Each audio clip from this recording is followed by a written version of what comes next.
family. Welcome back to another episode of Financial Freedom. I am your host and accompaniment on this journey, Derek Brown. Look, last week we had Waukesha Stafford, the president of Stafford Construction and Consulting, and she started out as a nurse and literally wound up making a pivot to become the president of a major construction company. She's given back to her community. She's mentored others. But one thing I heard in her story that I thought was pivotal, shameless pun, was the level of mentorship and how important it was to have other people around her that was able to feed into her life.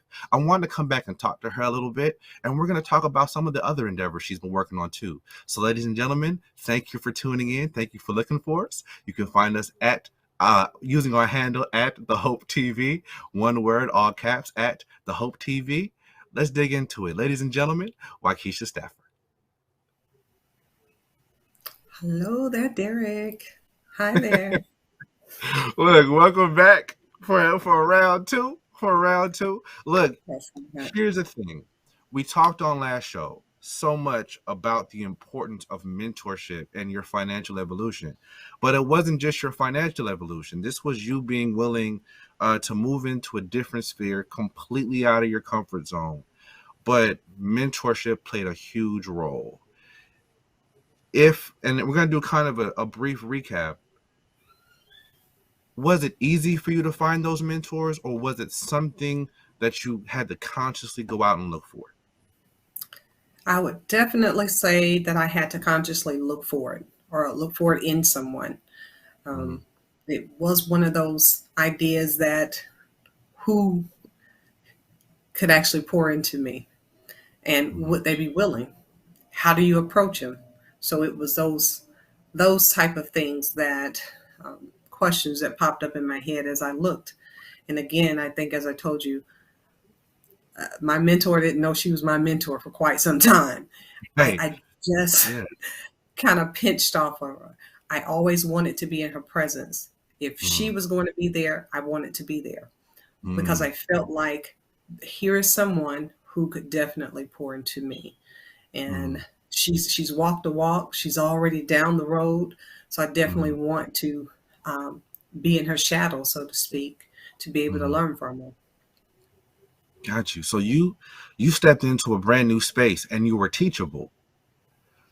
What kept you on that journey with this mentor that didn't even know she was your mentor, coming out of a place that you were actually comfortable in? Because some people, like, I don't know, 1970 African American male in a predominantly male. If I was a black woman in a predominantly male thing, looking for mentorship, and I'm ex-military. I was over here in nursing. I was doing my thing. What encouraged you to stay in that space? I think you mentioned that this was a place that you stumbled upon a passion about. I think it was a combination of the mentor and just how much she was willing to pour into me. Again, I realized at this point that it was who she was as a person. In addition to my boss being so willing to basically open the door for me, because he opened doors for me. I have to say his name. I didn't say his name last time. His name is Sean. He is an awesome person with a great reputation. Okay. And he has a testimony that I kind of clung to, because it's one of those things where you don't find someone who's willing to pour into someone after they've gone through some trials and tribulations.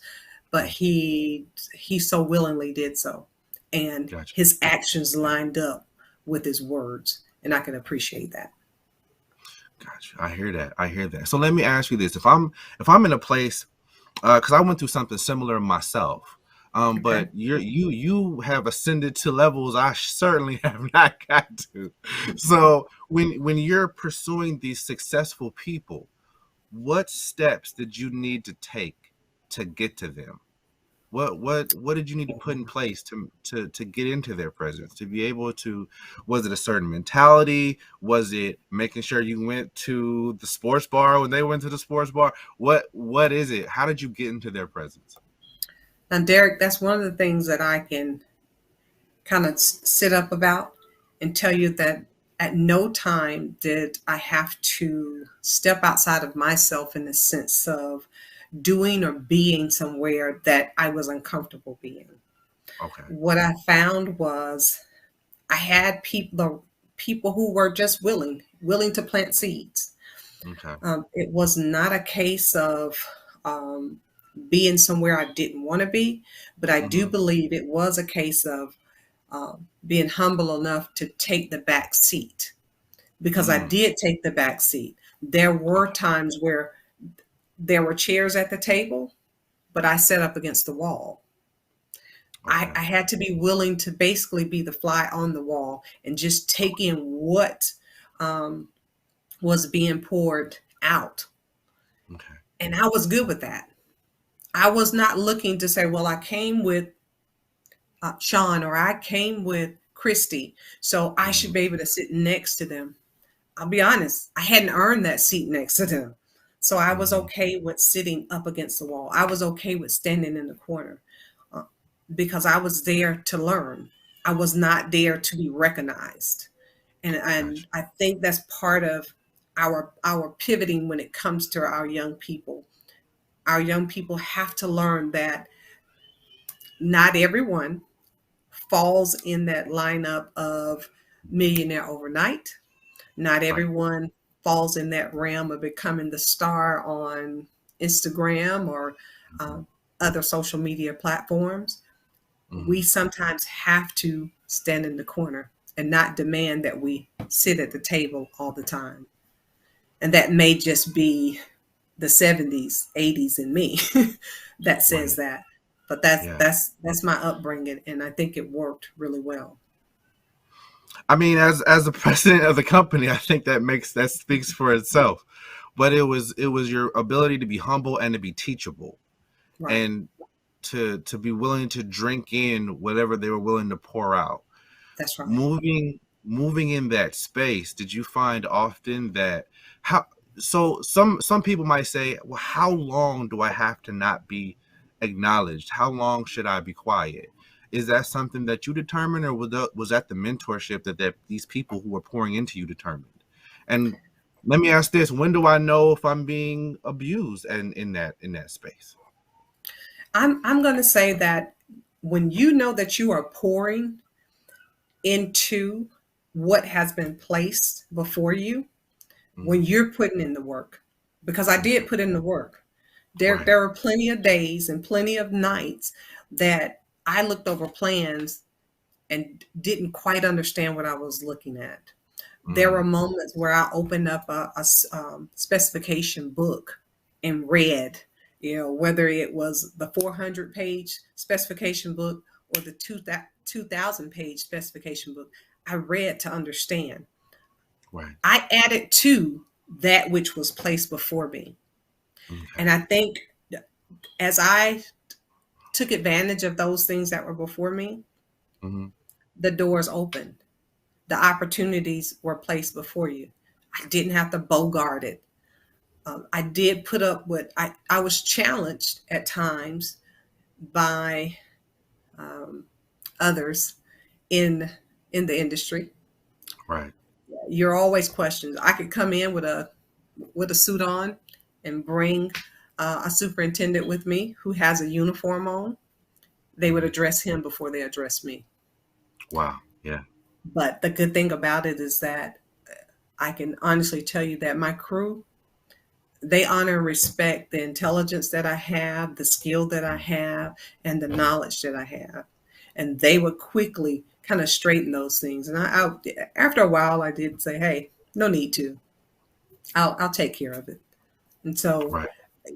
you deal with some things, but there's no reason for me to become irate with it.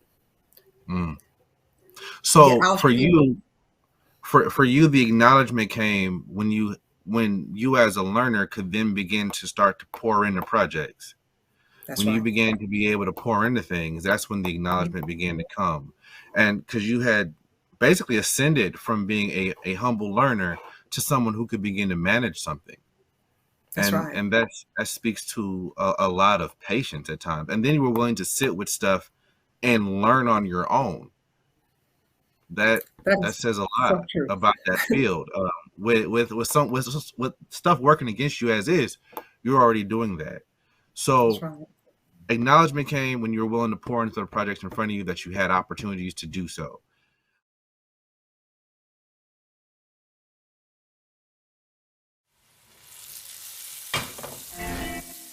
Today, we're gonna be making a twice baked potato and potato skins.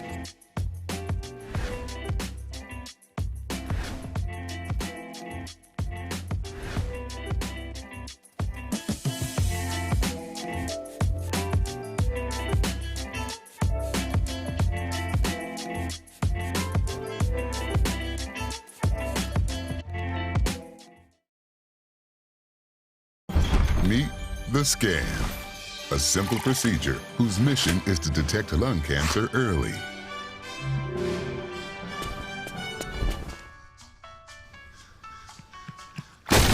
I'm here to save you! But I feel fine. That's great, but you may still be at high risk for lung cancer. Oh man, that's a new fence. If you smoke, early detection could save your life. Learn more at savedbythescan.org.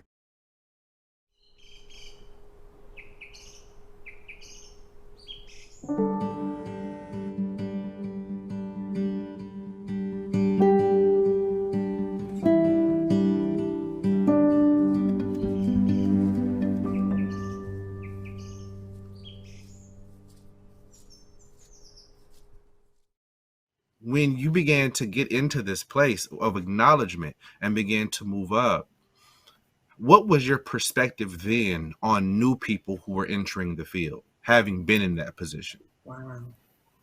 Well, I have to go back to race. Okay. Being a minority in this Right. field, Right. many times we encountered other minorities Mm, who were just starting out, and okay. we realized that they were in places that they needed to pivot. If this Mm, is what you want to do, then we need to help you um, stop lingering at the mediocre okay. level Hmm. and to actually pivot towards saying, hey, I'm serious about my business. I want you to take me seriously. I want to be able to work with you on this next level that you're on. So we Hmm. found ourselves in a position where we could go back and mentor very openly others who were in similar, positions we had been in previously. Hold on one second. Let me ask about that before we get too far into Okay. that. Okay. How do I know? Right? Because I've been working. I found mentors. I'm in a place now where I've evolved. I'm starting to move forward. I'm pouring into projects. How do I know when I'm at a place that I can mentor other people? Because sometimes I find, especially in my generation and generations after me, especially on social media, everybody's a guru. They ain't done that much yet. They didn't Right. sold like a house, maybe two, and all of a Right. sudden they're putting classes online. And I'm not knocking them people at all. I admire their ambition, but Right. the people like yourself who are well seasoned and have been through these things and have built this huge resume. Sometimes I feel like it's hard to find people like you. But when is it that people should be able to say, okay, I'm at this point, I can mentor somebody else? Derek, that's one of the toughest questions you've asked me. Um, that's a tough one. And I say it's tough because, again, we as society right now have made it so easy to have people to believe that Mhm. they're ready to give advice to others when they have not actually really walked it and talked it. I think we've heard Pastor give plenty of sermons about new pastors coming in and kind of demanding and stating what they're going to do and how they're going to do it and their place Mhm. when you haven't been willing to come in and just serve. Mhm. And so I would actually kind of step back if I was talking to my daughter and she said she was looking for a mentor in her field. She's in the pharmacy field. So I would pause and say, Where are you looking to go? What is your goal? So if your goal is to own your own pharmacy, Mm-hmm. you go to someone who owns their own pharmacy. Okay. Please don't go on our wonderful YouTube and and Instagram. Not to say they're not great experts in those areas, Right. but go to someone who has been there. And it may take some looking around. It may take some having some conversations. But I think you need to really touch someone who they're in the place you want to be. Mm-hmm. That's why the mentor that I had, she was a president of the construction company. Okay. That's why I looked to her. It wasn't just about her being a female. She was a president.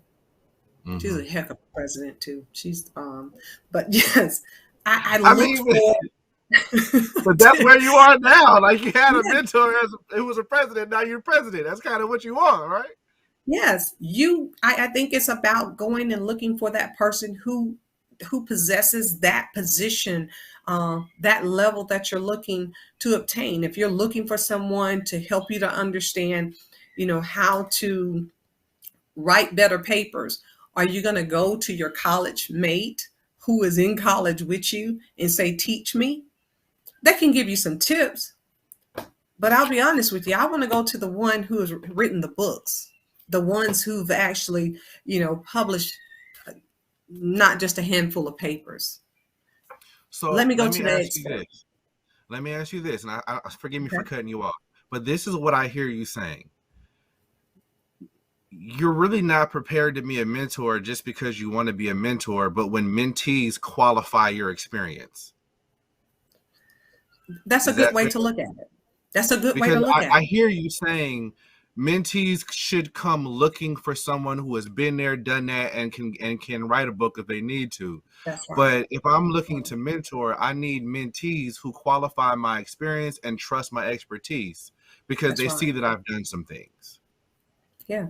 And it's not one something, just like you said, hey, someone sold one house and now they can tell you how the real estate market works. They can give you every up and down and in and out about the real estate market. You've sold one house. You're not a broker yet. You have no idea what it means to be a broker and oversee those other realtors that are up under you. I'm a little hesitant on taking your advice. I may listen to you, but So let's dig into that, because you have a whole other side. So you're the president of a construction company, but you also have your own company that helps mentor and financially situate people who are looking to get into the industry. Tell us a little bit about that. okay. Well, Penn's Bookkeeping, Tax and Administration Okay. is the name of the company. Okay. My sister and I actually started this company back in 2006. Well, officially started in 2006, but we had started, I want to say right around 2001 is when we actually started helping people. And we made ourselves official because we found ourselves pouring into contractors that were coming in and they were not prepared. They were not prepared to work in the industry at a level that would create or establish them financially. Okay. It allowed them, we were trying to help them to come from under the table. We used the term getting paid under the table. And that's the way they function, and their company functioned that way. But they found that they were creating issues for themselves. They would work with a company. Company would issue them a 1099. Guess what? They ignored the 1099. So year after year after year, no taxes being filed. That creates a situation. Oh, yes, sir. Money. Yes, sir. When I say I have enjoyed, painfully enjoyed, helping them to really establish a foundation. And so that's kind of what our company did. We started off as simply just helping them administration-wise because they did not look nor function like a business. They had the skill. And I think we talked, previously, the skill set is usually the thing that motivates them to say, I can go into business for myself. Right. But that does not sustain you. It does not sustain you. So let me ask this before we get too far. Okay. One thing that I've heard people say a lot, that is if you fail to, if you fail to plan, then you plan to fail. That's So right. all of my friends who are entrepreneurs are doers. They just go do. Like it's hard to get to wrangle them back. There's been a few times I'm like, yo, Mike, can we talk about the fact that you just started this company like that? Like, I need you to come. Do you have a plan, bruh? Do you know what you're? So it sounds like you're wrangling these people who have the skills, who are willing to do the work, but they don't have a plan. And so how far into that plan do you work with them? We go beyond getting them on their feet. Most of them actually maintain, they stay with us. We do payroll for them. We do the administration work for them. We file their taxes. We make sure their taxes are paid. Right. We send out their 1099s, their W-2s. We do it all. We establish them as a business, first of all. Right. We help them. Just because you say you're a business and your name is T-Love T-shirts and things, and that does not make you a business because you went and obtain a business card with a name on it. Okay. We had to help them to understand that, listen, you could go out and you can make $10,000-$20,000 in a couple of months. But guess what? It doesn't matter if it has not been recorded. And what I mean by recorded, that the IRS, our favorite alphabet boys, have not, it had been talked to them and shown to them that you've made this money. It doesn't exist until they catch you. It just does not exist. So we had to help them to understand that it's important that you establish yourself. It's important that you pay the taxes. Why? Because now you're showing that I do have income. So when you're ready to actually go get that nice house because you're making the money, you can go get it. One of the biggest things, and I don't want to get too far ahead, Derek, but one of the biggest things that I found was those that we have helped along the way. When this pandemic hit, they were fine. They were fine because when certain documents were requested, we had them. The 941s, when they asked for them, we had them. Pulled them out, sent them in. No problem for them. I had people who came to me because they knew me. They knew what I did. They came and said, could you help me? I can't because you don't have anything. You don't have a tax return. Ooh. There were some, I went and actually did 5 years worth of tax returns. Ooh, and I'm going to be honest, it blew me away. He owed over $100,000 because he was making that kind of money. He was making that kind of money, but you just disregarded the process. He disregarded the process. So no PPP loan or anything else, EIDL was not going to help him.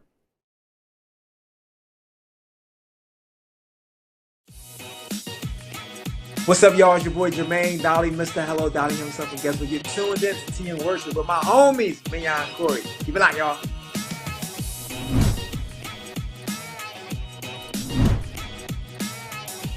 Hey y'all, it's Candy West, and you're watching Tea and Worship with Mignon and Corey.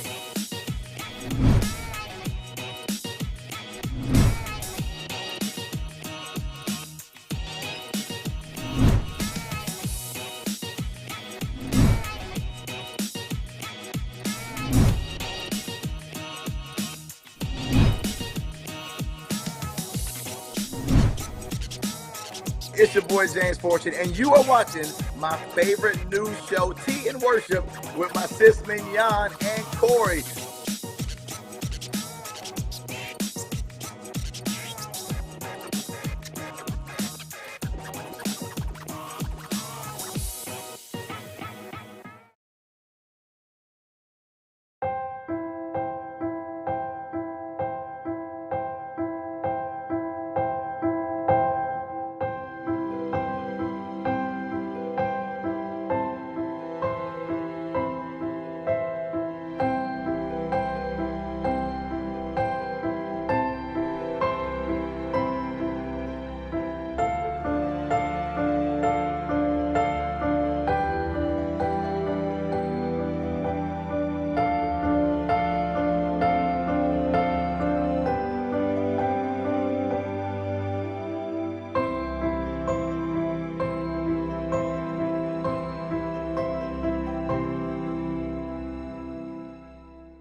as far as actually being a part of the fraternity versus wanting to be in the fraternity, would you say that your outlook on your environment is different? Actually being in the organization now, you're exposed to everything. This is the most serious thing that I have ever been a part of. When we say this is a serious matter, we are not playing.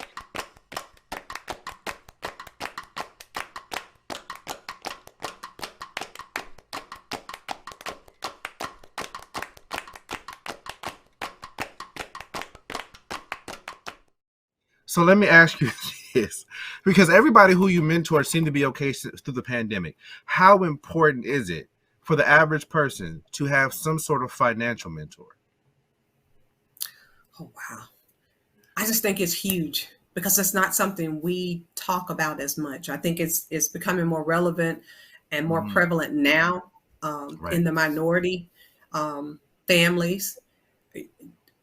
I'm hoping that we'll go beyond just giving our children a debit card, but to actually help them to understand finances, money coming in, money going out, recording what's coming in and what's going out, because some of that part is just kind of missed. We figure if we hand the child or open a checking account that, hey, we've taught them something.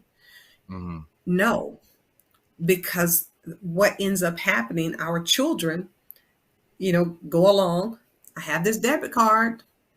It's going to work for me because every time it gets low, mama just puts money in it with no accountability. And I think all of that kind of trickles to an adult where somebody is going to make the account right. Well, it doesn't work that way. So we do need someone speaking into us, helping us to organize ourselves, helping us to understand the importance of recording expenses, to look overall, what are we spending out? One of my big foes right now is eating out.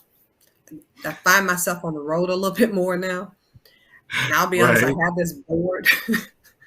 And it's divided by the days of the week. So I notate how much I spend every day on food on this board. Now I did that because I wanted it in my face, because in my face makes it you can't ignore it at that point. No. And when that amount gets to a certain point, I'm like, wow, now let me multiply that time 4 and looking at a whole entire month, that shakes me up. But it's the financial responsibility and those who mentored me financially that helped me to understand.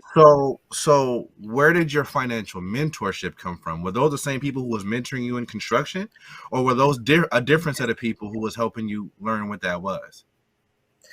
I'll say it was a combination of those who were already mentoring me because they were running businesses. One, my boss, real old school. If it's not broke, we don't need a new one.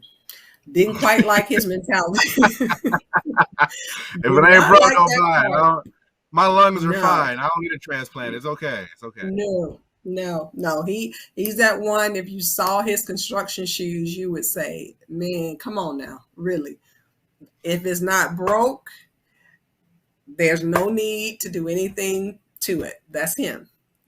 For a long time, and this is my side note, he probably choked me for saying this. All our furniture in our office, we would do base jobs on Robins Air Force Base or Moody Air Force Base, and we would have to dispose of everything in there. Well, a little bit of Fred Sanford, he would bring that stuff back to the office. It was a good desk. We could keep this, and I was like, oh my gosh. We're going to have so many different in here. So it's our joke. It's our joke. But let me ask you this, though. So you have people who are willing to talk to you about this, but how does the average person like myself bring up money to a mentor when so many people are finicky and scared about talking about money? Especially, it seems like the more they have of it, the less they want to talk about it, especially how they manage it. And I guess I've experienced something very opposite of that. Those who were in business been more than willing to share, to sit down and talk. Christy, my mentor, her company is employee owned. They actually shift the makeup of it. Okay. And so I asked her, well, how does that work? Help me to understand, what does that mean? How do you make decisions? Do we buy a fleet of trucks, or do we just allow our employees to use their own vehicles and give them an allowance? So I just started to ask questions. But again, these were people who were willingly kind of open, right spirit. I think those who don't want to share, those may be the ones you may not want to share with you. You want to look for someone who has the right spirit. They're not afraid of your success. I just think those who withhold tend to withhold because they're not sure how long they're going to have it, or they're afraid that you're going to counteract something that they do have. Again, that's me from a spiritual standpoint. I just believe that what's for you is for you.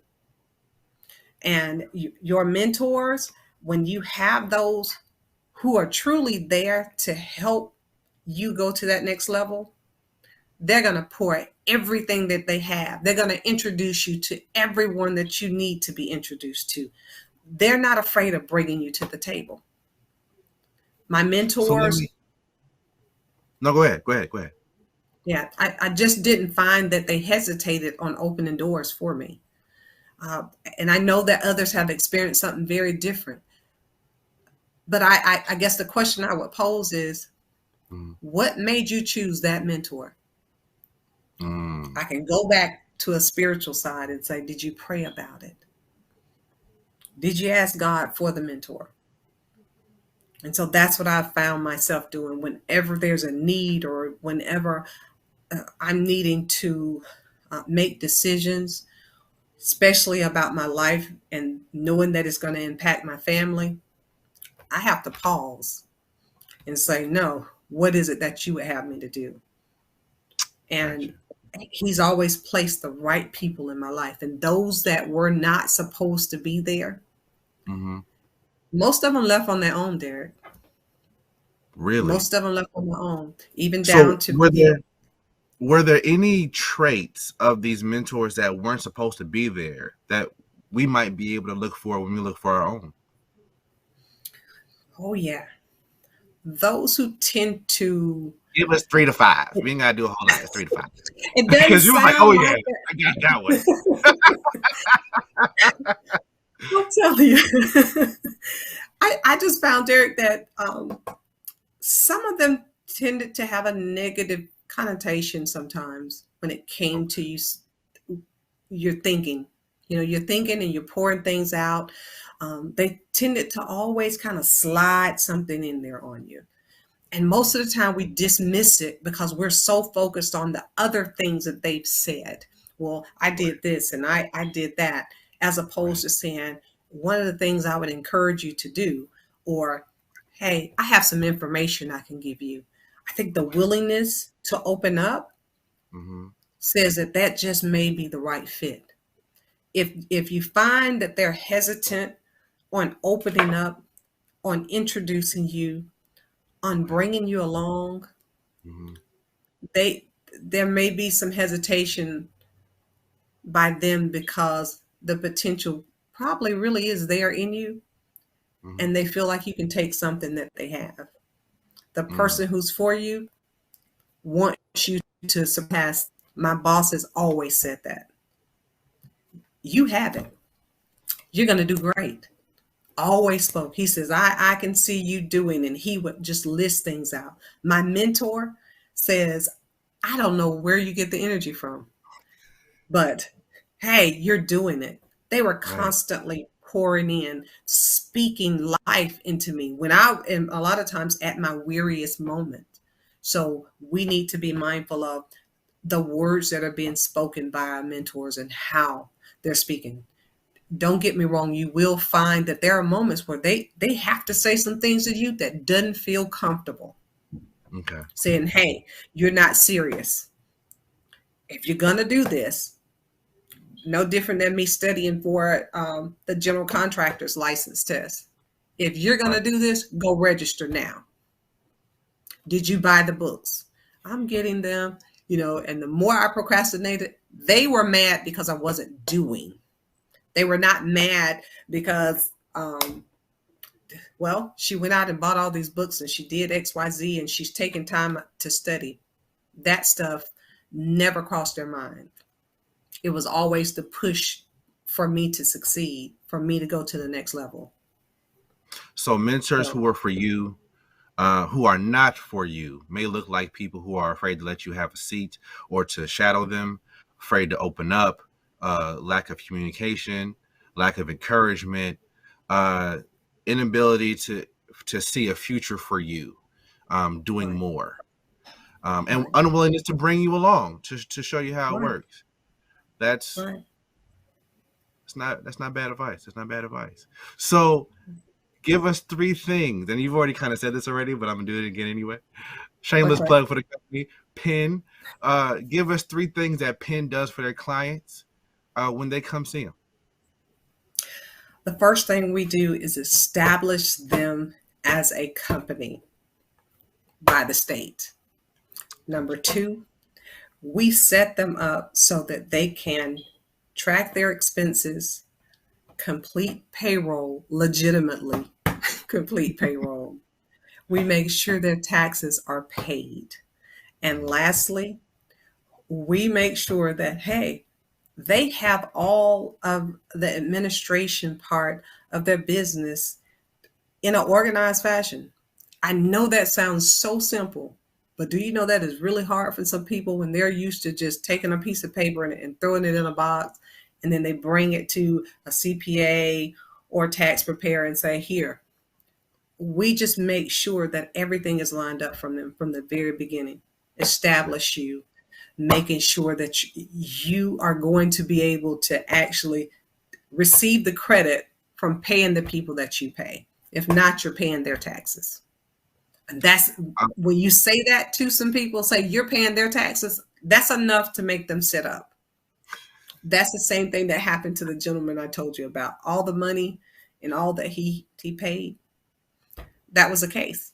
He couldn't go back with any of them because he didn't have any paperwork saying that he actually had paid him. He paid him cash. Look, I love the fact that you went back and provided the thing that you needed yourself when you were coming through the industry. I love that. A lot of people kind of get to a certain place and all of a sudden they're too busy. They don't have time to provide mentorship, help, or assistance. And not only have you done that, you created a second business to help people do that in a formal fashion, but you've also made yourself available as a mentor for young girls that want to get into construction for free as a volunteer. So that knowledge is also there. There are some times in which I've even experienced myself. I can't seem to get a hold of the person that I want. So I pray about it, and sometimes God will bring me some other person that I need. So, sometimes we're looking for certain people, but we have to be patient enough to see them. And you've made yourself available to be seen. So thank you so much for that and all that you have done. Thank you for being here. Time is valuable, so thank you so much. Thank you so much, Derek. I've always told you you're awesome. I'm waiting. We're going to go public, majorly public. We're going to tap on NBC and Fox and everything else, okay? Come on now, NBC. I'm going to go ahead and speak it. We're going there. But it's been great. Thank you so much for you and for your compliments. Thank you. For our ladies and gentlemen, to our audience who are watching, thank you for tuning in. This has been Waikisha Stafford. Wait a minute. Where can we find Penn at? Give us a website. You can, matter of fact, at pennsbookkeeping.com. There you go. pennsbookkeeping.com. You can find a sliver of her awesomeness that she's put in the form of a business. So that's wonderful. Ladies and gentlemen, thank you so much for joining us on Financial Freedom.